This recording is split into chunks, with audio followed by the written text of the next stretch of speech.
Olá, meus irmãos, meus amigos, mais uma vez estamos aqui debaixo da graça e misericórdia do nosso Senhor, Salvador Jesus Cristo. Sem Ele, nada podemos fazer. Estamos tratando de Romanos capítulo 10, algumas meditações, tentando absorver mais o conteúdo que tem nesses versos, porque são maravilhosos. Nós vamos tentar hoje tratar sobre o assunto e como crerão naquele de quem nada ouviram. Como crerão daquele que nada ouviram? Novamente nós vamos ler Romanos capítulo 10, verso 13 ao 15, que diz assim: porque todo aquele que invocar o nome do Senhor será salvo. Como, pois, invocarão aquele que não creram? E como crerão naquele de quem não ouviram? E como ouvirão se não há quem pregue? Como ouvirão se não há quem pregue? E como pregarão se não forem enviados? Como está escrito: quão formosos os pés dos que anunciam o evangelho de paz, dos que trazem alegres novas de boas coisas. A palavra de Deus é maravilhosa. Nós vimos que é necessário invocar um nome. Nós vimos que só há um nome que invocado trará salvação. Nós vimos ontem que como, pois, invocarão o nome de quem não creram? É preciso invocar, só um nome trará salvação. E como invocarão se não creram? E hoje ele diz: e como crerão? Olha os verbos. Naquele de que nada ouviram. E como crerão daquele que nada ouviram? A fé vem pelo ouvir, o ouvir da palavra de Deus. Em Atos capítulo 2, pelo verso 40, nós encontramos ali que Pedro pregando para aquela multidão, eles ouviram a mensagem. Como ouvirão? Então veja, eles só vão crer se ouvirem. Então ali Pedro pregou e eles ouviram aquela mensagem. Uma grande multidão se entregou a Cristo naquele dia e o número de discípulos foi aumentando. A salvação é pela fé e a fé vem pelo ouvir da palavra de Deus. Vamos ver um texto em Efésios, capítulo de número 2. Efésios capítulo 2, nós vamos ler a partir do verso de número 5. Efésios 2, a partir do verso de número 5, diz assim: estando nós ainda mortos em nossas ofensas, nos vivificou juntamente com Cristo. Pela graça sois salvos. E nos ressuscitou juntamente com Ele, e nos fez assentar nos lugares celestiais em Cristo Jesus, para mostrar nos séculos vindouros as abundantes riquezas da sua graça, pela sua benignidade para conosco em Cristo Jesus. Porque pela graça sois salvos, por meio da fé. Isto não vem de vós, é dom de Deus, nem vem das obras para que ninguém se glorie. Não vem das obras para que ninguém se glorie. Então veja o que é a salvação. A salvação, pela graça sois salvos por meio da fé, isso não vem de vós, é dom de Deus. Ele diz: como crerão naquele que nada ouviram? Quantas pessoas, nesse tempo de pandemia, você teve a oportunidade de falar do amor de Deus? Quantas pessoas no dia de ontem você teve a oportunidade de falar do amor de Deus? Na sua vida secular, no seu trabalho, na sua escola, não tem ninguém que você possa falar do amor de Deus? Não tem uma alma aguardando por você para ouvir? Como crerão se não ouviram? Muitas pessoas ainda estão aguardando ouvir a mensagem do Senhor. Eles só vão crer se ouvir. E olhe, sabe quem Deus vai usar? Eu e você. Isto é obra missionária. Ainda nessa sequência de Romanos, nós vamos ver, posteriormente, que ele diz que tem que alguém pregar, tem que ser enviado. A igreja tem essa missão de enviar os missionários. Então, aqueles lugares distantes que ninguém quer ir, quando aparece alguém com esse desejo, dê total apoio. Eles precisam do nosso apoio da igreja. Eles precisam do envio da igreja para ir com a autoridade dos céus. Porque não tem possibilidade de crer se não ouvir. As almas estão aguardando. Eu e você. Olhe, um nome precisa ser invocado. Só tem um nome que trará salvação. Só um que trará salvação. Como invocar esse nome se não creram? E como crerão se não ouviram?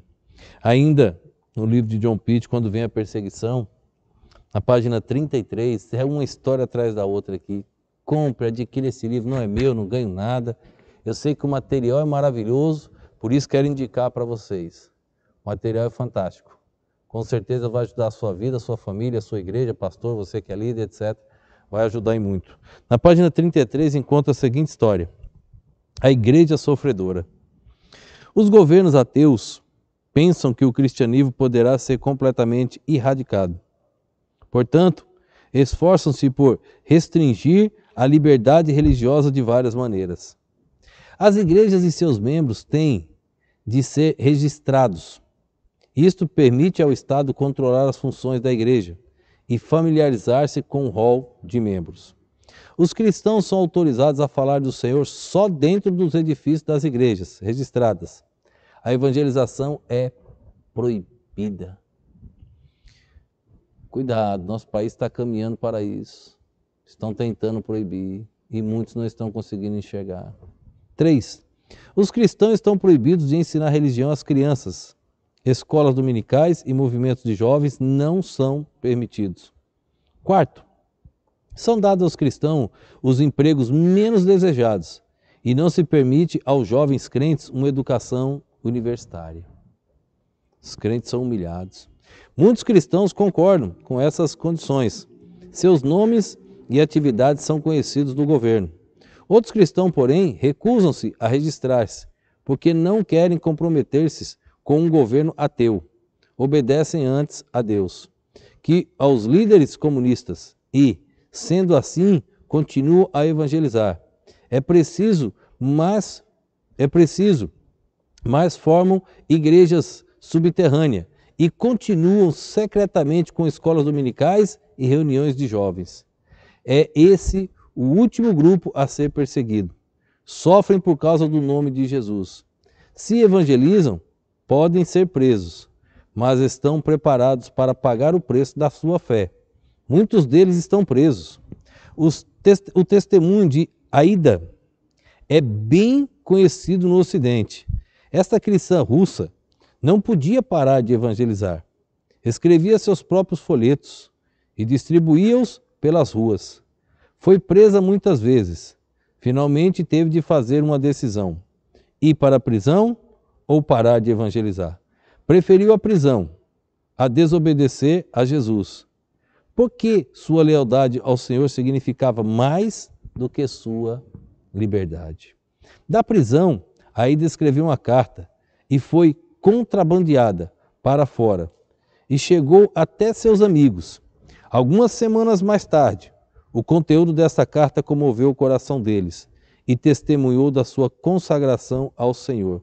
Escreveu: as autoridades ofereceram-me liberdade com a condição de que eu me calasse a respeito de Jesus. Não pude fazê-lo, não pude comprometer-me. Tal liberdade tornar-se-ia minha maior escravidão. Ela recebeu a liberdade, só que com uma condição: não falar mais de Jesus. E ela disse: isso não seria liberdade, isso seria a maior prisão da minha vida. Que coragem e dedicação! Preferiu permanecer na prisão a ter de parar de testificar. Estava preparada para pagar o preço do discipulado. Há milhares de cristãos que preferem sofrer a comprometer-se com um governo ateu. São chamados a igreja sofredora no livro de Apocalipse. Tais cristãos são descritos como vencedores. Esta é a vitória pelo sofrimento. Os crentes da igreja sofredora, não registrada geralmente, não têm meios legais de obter Bíblias, mas é necessário que a palavra de Deus habite neles ricamente, pois só assim serão capazes de permanecer firmes em meio à perseguição. Como crerão naquele de que nada ouviram? Esta mulher teve sua liberdade concedida desde que aceitasse certa condição. A condição era a seguinte: não falar do amor de Jesus. E ela diz, então eu prefiro continuar presa, porque eu estou livre para falar do meu Deus. E se vocês me soltarem da cadeia e eu não puder falar de Jesus, eu estarei presa. Que decisão fantástica. Como ouvirão? Como crerão naquele de quem não ouviram? Nós precisamos levar a mensagem. Precisamos ajudar missionários que estão na linha de frente. Nós, como igrejas, precisamos nos unir mais e levar a mensagem do Senhor. Amanhã pode ser tarde. O momento é agora. Pense nisso. Tome a decisão na sua vida. Não deixe para amanhã o que você pode fazer hoje. Vamos orar. Obrigado, Deus, por esse dia, por esse momento, pela tua preciosa e poderosa palavra. Abre os corações e ajuda cada um a seguir firme na trajetória, Deus, firme com o teu Filho Jesus Cristo. Obrigado por tudo. Eu te oro agradecido no nome e no poder do nosso Senhor e Salvador Jesus Cristo. Amém.